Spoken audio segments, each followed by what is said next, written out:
Hello, my dear friends. How are you? I hope you all are fine.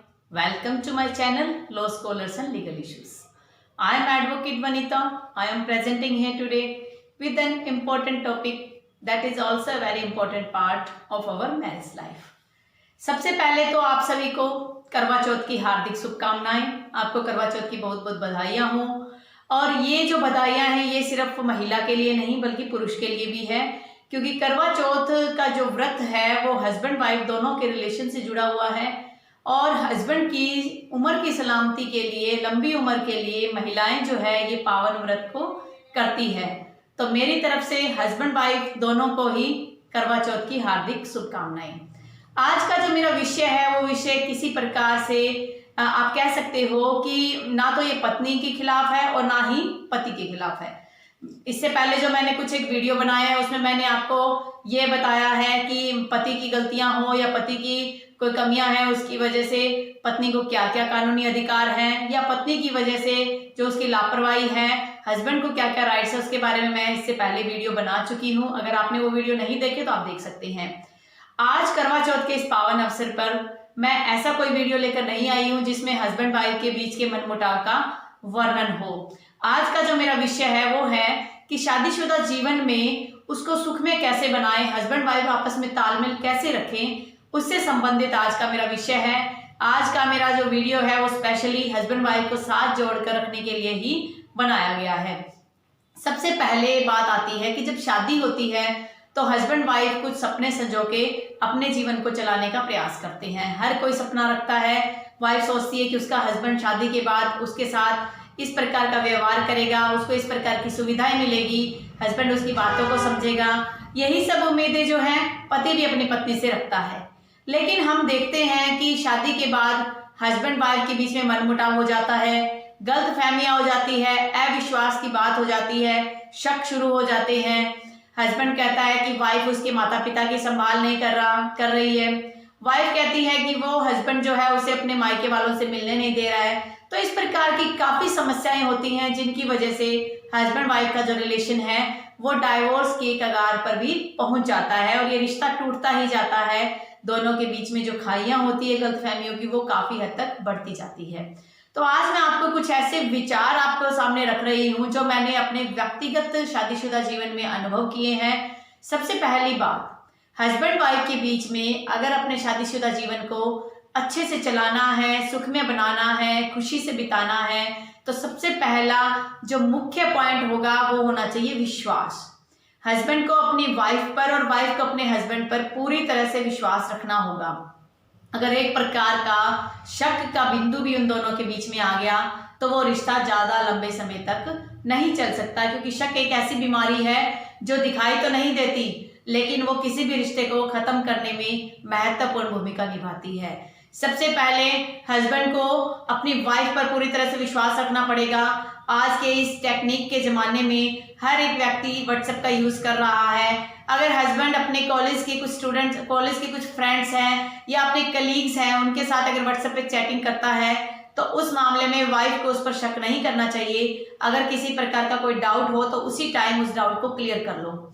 और इसी तरीके से अगर वाइफ अपने किसी कॉलेज फ्रेंड से या अपने किसी कलीग से व्हाट्सएप पे चैट वगैरह कर रही है तो उसके रिगार्डिंग अगर हस्बैंड के मन में किसी प्रकार का डाउट है तो वो उसी टाइम उस डाउट को क्लियर कर ले, न कि उस डाउट को, उस शक को अपने मन में और बढ़ाता चला जाए।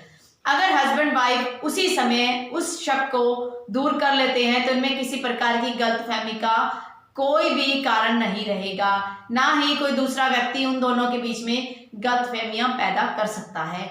ये सबसे पहला एक ऐसा फैक्ट है जिसको आपने अपने लाइफ में इम्प्लीमेंट करना है। सेकंड पॉइंट, जब हस्बैंड और वाइफ एक रिश्ते में बनते हैं तो हस्बैंड के जो माता पिता हैं एक तरीके से वो वाइफ के भी माता पिता की तरह ही हैं। इसी प्रकार से जो वाइफ के माता पिता हैं वो हस्बैंड के भी माता पिता की तरह हैं। अगर हस्बैंड ये चाहता है कि उसके माता पिता, उसके फैमिली मेंबर्स की रिस्पेक्ट उसकी पत्नी काफी अच्छे से करे तो उसे भी बदले में अपनी वाइफ के पेरेंट्स का भी उतना ही सम्मान करना पड़ेगा। हम ज्यादातर फैमिलीज में देखते हैं कि जब भी हस्बैंड वाइफ के बीच में लड़ाई होती है तो एक दूसरे के माता पिता की गाली गलौज भी करते हैं कि तेरी माँ ने क्या किया, तेरे फादर ने क्या किया। आप दोनों आपस में लड़ाई कर रहे हो और वहां पर पेरेंट्स की बात कहाँ से आ गई। जब आप पेरेंट्स की बात लेके आओगे तो हस्बैंड वाइफ दोनों को ही अपने माँ बाप की रिस्पेक्ट प्यारी होती है, तो किसी प्रकार का तथ्य वो नहीं सुन पाएंगे। तो आपको हमेशा, अगर आपके बीच में किसी प्रकार का आर्ग्यूमेंट्स भी होता है, बहस भी होता है, तो उसमें आप दोनों अपने तक ही सीमित रखिए, अपने पेरेंट्स को उसमें इन्वॉल्व मत कीजिए। थर्ड पॉइंट, हस्बैंड जो है अपनी वाइफ से कुछ एक्सपेक्टेशन रखता है, कुछ उम्मीदें रखता है, इसी प्रकार से वाइफ भी अपने पति से उम्मीदें रखती है। सबसे पहले दोनों को एक दूसरे के व्यवहार, एक दूसरे के तरीके के तालमेल बिठाना पड़ेगा। एक प्रकार की कहते हैं ना कि लाइफ का दूसरा नाम ही एडजस्टमेंट होता है, इसी तरीके से शादीशुदा लाइफ में भी आपको एडजस्ट करना पड़ेगा। जब आप एक दूसरे के साथ एडजस्टमेंट कर लोगे तो किसी प्रकार का मनमुटाव आप दोनों के बीच में नहीं आ सकता। जब वाइफ जो है अपना मायका छोड़कर ससुराल आती है तो वो उसे उस माहौल में रमने में, उस माहौल में एडजस्ट करने में टाइम लगता है। तो हस्बैंड और उसकी फैमिली को पूरी तरह से अपने घर की बहू या अपनी पत्नी को सपोर्ट करना चाहिए कि वो अगर धीरे धीरे एडजस्टमेंट करने का प्रयास कर रही है तो उसे कुछ टाइम और दिया जाना चाहिए। फोर्थ पॉइंट मैं यह कह सकती हूँ कि हस्बैंड वाइफ को एक दूसरे की भावनाओं को भी समझना पड़ता है। वाइफ अगर चाहती है कि शादी के बाद भी वो अपनी पढ़ाई कंटिन्यू करना चाहती है या वो जॉब फील्ड में जाना चाहती है, और हस्बैंड अगर उस पर किसी प्रकार की पाबंदियां रखता है, तो वो क्या है, उन दोनों के रिश्ते को खत्म करने में महत्वपूर्ण भूमिका निभाता है। जिस प्रकार से हस्बैंड के कुछ सपने हैं कि वो भविष्य में तरक्की करे, उसी प्रकार से वाइफ भी तो कुछ सपने संजो के आई है कि उसके हस्बैंड उसकी इच्छाओं को पूरे करने में उसकी मदद करेगा।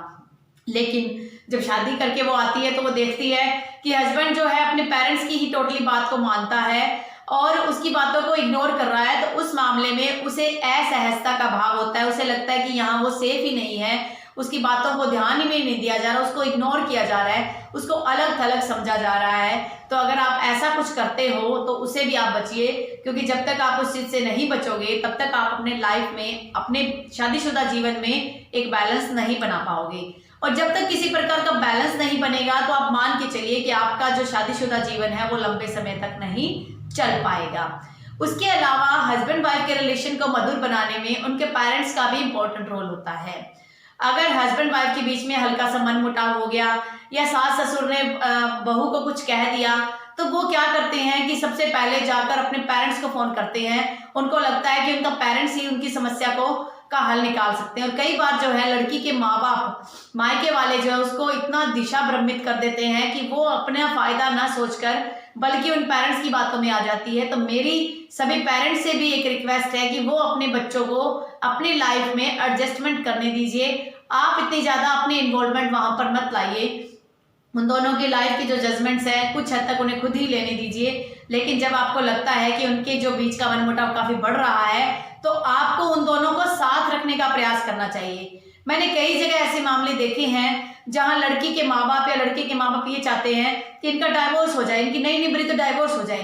तो क्या डाइवोर्स के बाद सोल्यूशन मिल सकता है? अगर आपने डाइवोर्स दिलवा भी दिया तो क्या आप लड़की को अपने घर में रख सकते हो पूरी उम्र के लिए? क्या उसके भाई भाभी उसको संभाल सकते हैं? आप लड़की की कहीं और भी शादी करोगे तो इस बात का क्या आपको यकीन है कि जब आप दूसरी शादी उसकी करते हो तो वहां जो हस्बैंड उसको मिलेगा वो उसको 100% परफेक्ट मिलेगा? इस लाइफ में परफेक्ट कुछ भी नहीं है। परफेक्शन हमें लानी पड़ती है अपने जीवन में, सैक्रिफाइसेस करने पड़ते हैं। अपने पेरेंट्स के साथ साथ हमें अपने हस्बैंड के पेरेंट्स को भी आप कह सकते हो कि केयर करनी पड़ती है। इसी तरीके से हस्बैंड अगर अपने पेरेंट्स की केयर करना चाह रहा है तो उसे वाइफ के भी पेरेंट्स की केयर करनी पड़ेगी। जब शादी होती है तो वो सिर्फ एक लड़का लड़की की शादी नहीं होती, दोनों की फैमिलीज के बीच में रिलेशन क्रिएट होता है। जब उस रिलेशन में तालमेल बैठेगा तो हस्बैंड वाइफ के रिलेशन में ऑटोमेटिक तालमेल बैठता है। हम ज्यादातर कई मामलों में ऐसा भी देखते हैं कि शादी हो गई है बेटे की, बहू भी आ गई है, लेकिन घर का जब कोई भी फंक्शन होता है, कोई भी जजमेंट होता है, कोई भी किसी प्रकार का डिसीजन होता है, वो हम कहते हैं कि हम हमारी बेटी से पूछ के लेंगे। जब आपके घर में आपकी बहू आ गई है, अगर आप उसको बेटी से ज्यादा तो नहीं लेकिन बेटी के इक्वल अगर उसको प्रेफरेंस नहीं दोगे तो उसे असहजता का भाव आएगा ही आएगा। और जब उसे ये लगेगा कि उसकी ननंद की उसकी जगह ज्यादा वैल्यू है तो कहीं ना कहीं उसका अटैचमेंट जो अपने ससुराल वालों से कम होता चला जाएगा। इस प्रकार से उनके बीच में आपसी तालमेल बन ही नहीं पाएगा और एडजस्टमेंट तो बहुत दूर की बात हो जाती है। तो मेरी एक सबसे लास्ट मेरा यही सुझाव है, जो हस्बैंड वाइफ है उनके बीच में अगर मनमुटाव चल रहा है तो अपनी पहल करें और एक नए सिरे से अपने आज करवा चौथ के दिन एक नए सिरे से अपने लाइफ को चलाने का प्रयास कीजिए। ना तो डाइवोर्स किसी प्रकार का सोल्यूशन है, ना अलग रहना किसी प्रकार का सोल्यूशन है। दोनों फैमिलीज के बीच में तालमेल बनाइए और अपने पेरेंट्स को जितनी हम रिस्पेक्ट देते हैं उतनी रिस्पेक्ट हमें अपने सास ससुर को भी देनी चाहिए, ससुराल वालों को भी देनी चाहिए। चाहे वो एक हस्बैंड हो या वाइफ हो, दोनों को अपने ससुराल वालों को पूरी रिस्पेक्ट देनी पड़ेगी, पूरा लव और केयर देना पड़ेगा। उसके बाद ही हम जो है अपने इस रिश्ते को अच्छे से निभा सकते हैं। जैसे आपने कहावत भी सुनी होगी, सारी खुदाई एक तरफ जोरू का भाई एक तरफ। ये कहावतें ऐसे नहीं बनी हुई कि हमें सब कुछ साइड में रख दो चाहे, लेकिन अगर आपने अपने जो वाइफ के मायके वालों के साथ अगर आप अच्छा व्यवहार करोगे तो वो भी आपके पेरेंट्स के साथ अच्छा व्यवहार करेगी, आपके रिलेटिव्स के साथ अच्छा व्यवहार करेगी। कोई भी लड़की ये नहीं चाहती कि शादी के बाद उसका तलाक हो या उसके हस्बैंड के साथ कुछ अनबन रहे।